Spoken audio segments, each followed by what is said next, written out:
اهلا بيك صديقي الغلبان قوي، الحزين على خساره بروسيا دورتموند للدوري في اخر لحظاته. ايه ده صديقي الغلبان؟ هو انت بتعيط؟ يا راجل امسح دموعك يا راجل، حد يجيب له مناديل يا جماعه. امال هتعمل ايه في اللي انا هحكيه لك بقى النهارده؟ بس قبل ما نبدا في اي حاجه في حلقتنا النهارده، لو بتشجع واحده من الفرق اللي انا هتكلم عليها النهارده، اقفل الفيديو. اسمع كلامي، اقفل الفيديو. انت مستني ايه؟ اقفل. ده انت لسه ما فاتش الفيديو؟ طب تعالى اما احكي لك.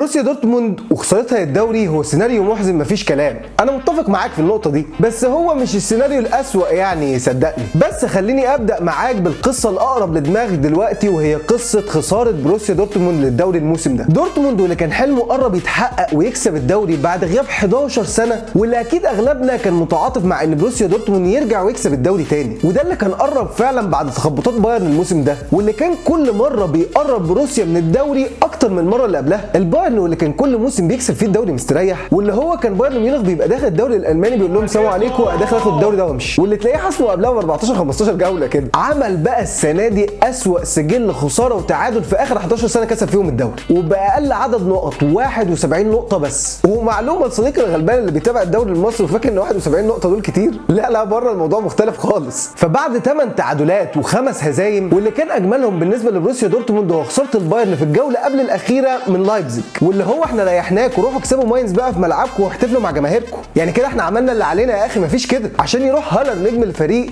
ويضيع بينالتي وكره في العارضه وحارس ماينز يتشقلب قدام الجون، عامل لي فيها جيتا، وماينز يحط الاول في الثاني عشان ينتهي الشوط الاول بنتيجه 2-0 وسط صدمه لجماهير بروسيا دورتموند. في الناحيه الثانيه بقى البايرن مش شاغل دماغه باي حاجه، نازل يكسب وخلاص، خلص الشوط الاول مع كل 1-0 وطلع عادي خالص ولا فارق له حد. يجي الشوط الثاني واللي يغير كل حاجه في الماتشين في الدقيقه 69، دي غريبه شويه، جوريرو يحط الجون الاول لدورتموند اخيرا في ماينز، وتفضل دورتموند تهاجم وتضغط عشان يجي الجون الاهم. بس لا صديقي، مش باقدام حد من لعيبه دورتموند، ما هي بروسيا دورتموند ما كانتش هتحسم الدوري ده لنفسها، لا ده هدف التعادل بتاع كولين في بايرن، يعني خلاص حلوت قدامنا، احنا كلها 10 دقائق دورتموند يجيب التعادل والدوري بتاعها. هجمه خطيره من بايرن ميونخ، جنابري من على الطرف بيباصي لجمال موسيالا، واللي بيرفع عينه قدام 4 مدافعين من لعيبه كولين، بيحط كره ارضيه ما دخلتش في شباك الحارس، دخلت في قلب كل مشجع لدورتموند حرفيا. مش مشكله، دورتموند لسه بيحاول، الموضوع صعب شويه بس هو بيضغط، الموضوع ما بقاش محتاج جون عشان يتعادلوا، الموضوع محتاج جونين وفاضل 5 دقايق، بيفشل فيهم دورتموند انه ينقذ الدوري، وكل اللي يقدر يعمله انه يتعادل في الماتش ويتعادل مع بايرن ميونخ في النقط ويخسر الدوري بفرق الجدول يرنها علقه وارقام غريبه كده، فطبيعي ان فرق الاهداف يبقى زائد 60. سيناريو ولا اسوأ بجد. فكره ان الامل كان في ايدك من قبل ماتشات اخر جوله وضيعته باستهتار لعيبه دورتموند، وان هم بيضيعوا الفرص وضربه الجزاء، ده غير طبعا تركيز لعيبه البايرن وشخصيتهم القويه اللي في الملعب اللي كانت بتلعب الماتش بكل هدوء وكانها ضامنه الدوري. لا وكمان تخسر الدوري بعد ما تتعادل في النقط بس بسبب فرق الاهداف. طيب هو سيناريو وحش، بس لو فاكر ان ده السيناريو الاسوأ فلا تعالى بقى. الليجا الاسبانيه موسم 2013 2014، الجيل الذهبي لدييجو سيميوني، اتلتيكو مدريد في صراع مع الكبيرين ريال مدريد وبرشلونه كالعاده، والترتيب كان اتلتيكو مدريد 88 برشلونه 85 وريال مدريد 84، عشان يجي اتلتيكو في الجوله اللي قبل الاخيره ويقرر انه يتعادل، وبرشلونه يقول لهم لا والله نحسمها اخر جوله، فيضيع الفرصه هو كمان ويتعادل، وريال مدريد افتكرها ليله سقوط الكبار فقال انا هخسر ويطلع بره الصراع بقى اصلا، عشان الصدفه الكونيه تحكم ان اخر ماتش في الدوري يبقى بين اتلتيكو مدريد وبرشلونه وفي الكامب نو، ونبقى بنتفرج على ماتش فاينل لدوري لاول مره، ولا كانه سيناريو مكتوب ومتفصل على سيزون زي ده. ويجي صديقي الغلبان يقول لك في الاخر ان الكوره مش سكريبتات، بس ماشي، مباراه صعبه ما تقبلش الاسم على 2، تعادل او مكسب يكفي اتلتيكو مدريد انه يحسم الدوري، بس برشلونه ما كانش قدامها غير المكسب على ارضها عشان تحسم الدوري وسط جمهورها في الكامب نو. ويبدا الماتش ويبدا السيناريو الاغرب، في نص الشوط الاول اصابتين للاعبين مهمين قوي في اتلتيكو مدريد، فدييجو كوستا واردا توران عملوا زي الحبايه اللي بتطلع لك في وشك وشك في المناسبات المهمه. شكلك ما فهمتهاش يا صديقي. عايزين نبقى نقلل من الافيهات دي بقى بعد كده، فاهم؟ بجد بجد.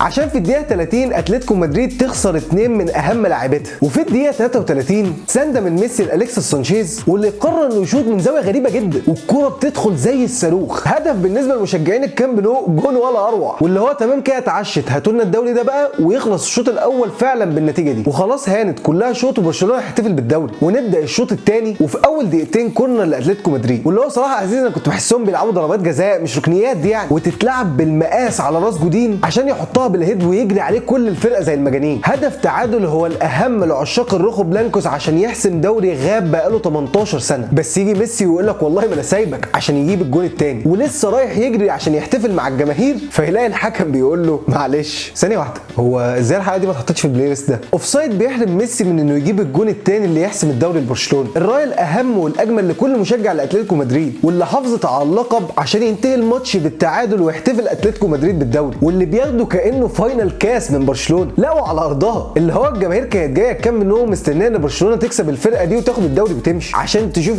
ابشع تعادل لماتش في التاريخ. بس برضو لو فاكر ان ده اسوأ سيناريو فاكيد انت عارف الصوت ده كويس، فلما تيجي بعد كده تتكلم مع مشجع لمانشستر يونايتد ابقى قول له ما حدث كان كابوسا يا صاحبي، انت بتتكلم عن الدوري الانجليزي اللي بيبقى اصلا مليان اثاره من اول جوله لاخر جوله، واللي لما فرقه بتكسب الدوري على حساب فرقه ثانيه الفرقه الخسرانه مدينتها ما بتعرفش تنام، ما بالك بقى ان الفريقين اصلا من نفس المدينه، قطبين مانشستر يونايتد الفريق الاعرق في انجلترا، ومانشستر سيتي الفرقه اللي بتتبنى جديد بعد الاستثمار الاماراتي. وفي الجوله اللي قبل الاخيره التعادل مسيطر على الجدول ما بين اليونايتد والسيتي، 86 بونت لكل واحد فيهم، بس السيتي متصدر بفرق 8 اهداف، وده من غير هالاند يا صديقي. انت شايف الوضع دلوقتي عامل ازاي؟ فالحل عشان اليونايتد يكسب الدوري يا يكسب والسيتي يخسر او يتعادل، او ان اليونايتد يجي في اخر ماتش ويحط 17 جول، ودي فكره مستحيله يعني. ونيجي للجوله الاخيره، يونايتد ضد ساندرلاند والسيتي ضد كوينز بارك ايوه رينجرز اللي كان بيصارع وقتها على الهبوط، وفضل في الدوري بفرق نقطه، ويبدا الماتشين في نفس الوقت، وفي الدقيقه 20 وين روني يجيب الجون الاول لليونايتد، وفي الناحيه الثانيه في الدقيقه 40 زباليتا بيجيب الهدف الاول للسيتي، والشوط الاول يخلص في الماتشين 1-0 واللي هو خالصين. ونيجي للشوط الثاني مفيش جديد عند اليونايتد، بس كيو بي ار يقرر انه يبقى كرييتيف وينافس ويجيب التعادل في اول الشوط الثاني، ويطرد بعدها من عندهم واحد بس ولا يهمهم يجيبوا بعدها الجون الثاني في الدقيقه 70. يا صديقي كل ده اصلا كان بيتلعب في ملعب الاتحاد، ملعب السيتي، واللي هو برضه جماهير السيتي جايه مستنيه انها تحتفل مع فريقها ومش مستوعبه السيناريو. فاضل 20 دقيقه والنتيجه عند اليونايتد ما بتتغيرش، محافظين على النتيجه وخلاص الدوري بيشاور على الاولد ترافورد، وكل ده بسبب كوينز بارك اللي قرروا يعملوا حاجه صح. السيتي التعادل ما يكفيهوش، محتاج جونين عشان يحسم الدوري، وفي الدقيقه 90 كوينز بارك قررت انها تغير النشاط وتبقى اقوى برضه، ويجي جيكو اللي لسه نازل ويجيب هدف التعادل. فاضل 3 دقايق ولاعيبه اليونايتد مستنيه صفاره الحكم في ملعب الاتحاد، وفي الدقيقه 93 هجمه من مانشستر سيتي بدايتها من عند فارس عوض لابد من هدف ثاني، وكررها تاني لابد من هدف ثالث. بالوتيلي بيستلم وبيتزحلق قدام ال 18 وبيزق الكوره كده بطرف رجله لاجويرو، واللي بيقرر انه يهوش اول لاعب وبيزق الكوره ويشوط في وسط جنون اجويرو وملعب الاتحاد ومشجعينهم، وفارس عوض وكل مشجع وكل محب للكوره بشكل عام الا مشجعين مانشستر يونايتد. لحظه مليانه ادرينالين لاي سيتيزن، وخلتنا نسمع واحده من اجمل الجمل التعليقيه في تاريخ الكوره، ان كل الاحلام ممكن ان تصبح حقيقه، وان كل اللي مر بيه السيتي ده كان كابوس. وعلى الجنب الثاني من مدينه مانشستر كانت لحظه مليانه بالحزن والقهر. تخيل خلاص قاعد مستريح وحاسس ان الدوري في الاولد ترافورد لغايه الدقيقه 93، واللي اخر 3 دقائق يغيروا وجهه اللقب لاستاد الغريم في نفس المدينه، عشان تنام مدينه مانشستر بنص منتشب فرحته بالبطوله ونص حزين مش متخيل انه خسر بالمنظر ده، وبتعادل في النقط ودوري بيجي في اخر اللحظات. دايما كانت الناس بتبص للدوري من منظور عشاق السيتي، بس عمرهم ما شافوا الغلابه اللي في الناحيه الثانيه مشجعين مانشستر يونايتد. بس لو فاكر ان اليونايتد هو الفريسه الوحيده للسيتي عشان يكسب دوريه، فتعال اعرفك يا صديقي عن الزحلقه الاشهر في التاريخ، موسم 13-14 من البريمير ليج، واللي شهد انتفاضه ليفربول بقياده روجرز ومعاه لعيبه كبار زي جيرارد وستيرلينج وسواريز وكوتينيو، واللي كانوا بيعافروا في رحله طول الموسم عشان يجيبوا الدوري لغايه بقاله 23 سنه. الليفر اللي كان ماشي كويس طول السيزون لدرجه انه حقق سلسله لا هزيمه 11 ماتش على التوالي. بس ده قبل ما يحصل اللي هقوله لك بقى، خد عندك بقى يا سيدي، قبل الجوله 36 الليفر متصدر ب 80 بونت، والسيتي من الذين وراه ب 77، عشان يجي ماتش تشيلسي بقياده مورينيو في الجوله 36 ضد الليفر في ملعب الانفيلد. المهم الماتش ماشي عادي والنتيجه 0-0، والشوط الاول خلاص بيخلص والحكم حسب 3 دقائق وقت بدل ضايع، ولاعيبه الليفر بتهدي اللعبه خلاص وباصات ورا مستنيين صفاره الحكم، وفي باصه منهم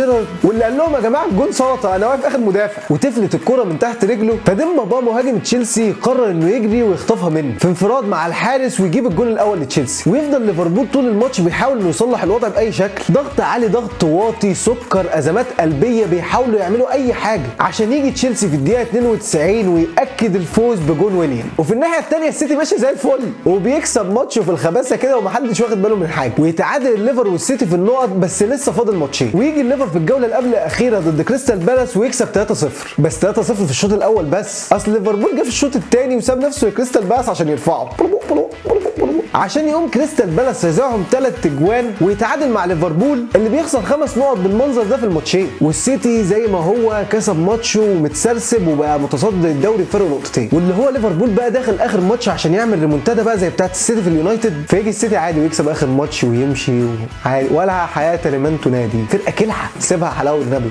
فرقه كلحه قوي. السيتي اللي فضل مركز اخر كام جوله من غير ما يشغل باله خالص بليفربول ومكمل في طريقه، لا ليفربول بيديه الدوري في ايده، بس ليفربول شكله عجبه الموضوع قوي. ففي موسم 21-22 الفرق في اخر الجولات بين السيتي وليفربول نقطه، ونيجي لاخر جوله الليفر ضد وولفز والسيتي ضد استون فيلا. استون فيلا واللي كان بيدربهم وقتها جيرارد، ويبدا الماتشين في نفس الوقت وبسم الله الرحمن الرحيم، والهدف الاول لولفرهامبتون في ليفربول. استفتاح كلام كده عشان نخلص وندي الدوري للسيتي من بدري، بس ساديو ماني قرر انه ما يسكتش وراح حط التعادل في الدقيقه 24. بس تقريبا الجماهير ما احتفلتش بالجون ده، هم احتفلوا بجون استون فيلا اللي جه في السيتي في الدقيقه 35 عشان ينتهي الشوط الاول الليفر متعادل والسيتي خسران، واللي حتى في السيناريو ده السيتي برضه بيكسب الدوري فرق اهداف. ونبدا الشوط الثاني ولاعيبه جيرارد قررت انها تاكد على الموضوع وجابت جون وبتقول للليفر يا جماعه هاتوا الدوري بقى، احنا عملنا اللي علينا الله يخرب بيت ابوك، عشان يجي مانشستر سيتي وبعلو صوته ويقول يا اهل انجلترا حركه الرجل على الرقبه اللي عملتها في كوينز بارك في 2013 هعيدها تاني على استون فيلا في 2022، عشان في 5 دقائق حرفيا النتيجه اللي كانت 2-0 تتحول ل 3-2 بفضل جندوجان. بس لعيبه ليفربول لسه عايشه في الوهم والجمايل بتاع جيرارد عشان صلاح يجيب الجون الثاني في الدقيقه 84 ويروح يحتفل مع الجماهير، فيلاقي الجماهير بتقول له جيرارد اتزحلق تاني، وبعد ما كان رايح وهو مبسوط رجع وهو قالب وشه وكأن شيئا لم يحدث. 5 دقائق لعب كانوا كفايه بالنسبه للسيتي عشان يرجعوا الدوري. اللي بتحب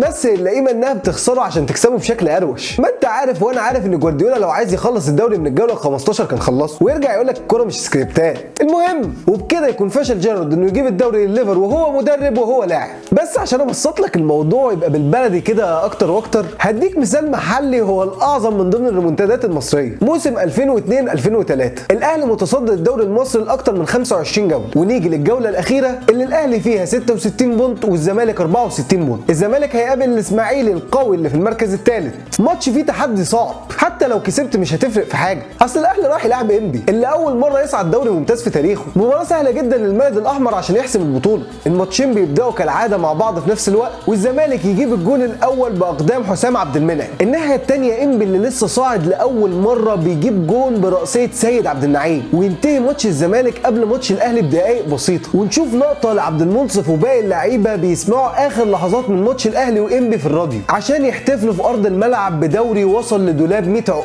وبدماغ سيد عبد النعيم اللاعب المغمور واللي لسه اصلا فرقته صاعده حديثا للدوري، اللي سيد عبد النعيم لا كان معروف ولا بقى بعدها لعيب كبير ولا حتى لعب بعدها في انديه كبيره، ولكن فضل علامه مميزه لدوري 2002-2003 انه دوري سيد عبد النعيم، وكأن لاعب واحد كان كفايه ان هو يغير وجهه بطوله كامله بدماغه حرفيا. وفي النهايه يا صديقي حبيت اوريك الجانب المثير والمجنون من الكوره واللي دايما بيكون سيء في الناحيه الثانيه، وان حسم البطولات في الجوله الاخيره دايما بيكون ليه طعم خاص، احداث غريبه بتحصل ولاعيبه بيتخلدوا في التاريخ لمجرد حسمهم لدوري او انهم بيدوا الدوري للفريق المنافس. انت بجد بعد كل ده لسه صعبان عليك ماركو رويس انه ما خدش الدوري مع دورتموند؟ من امتى يعني يا صديقي والبايرن بيسيب الدوري لحد؟ روق يا راجل روق، واعمل سبسكرايب كده وفرفش بقى ولايك وكده ودلعنا، واتفرج بقى على الحلقات اللي فاتت وفعل بقى زر الجرس اللي بيبقى هنا ده، وان شاء الله المره الجايه مش هنكد عليك ما تقلقش. سلام يا صديقي الغلبان. اهلا بيك صديقي الغلبان، الغلبان قوي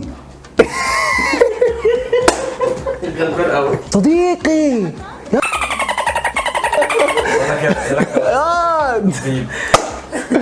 يا ما تعيطش يا اشرب بقى شاي برد. فيسبوك اقفل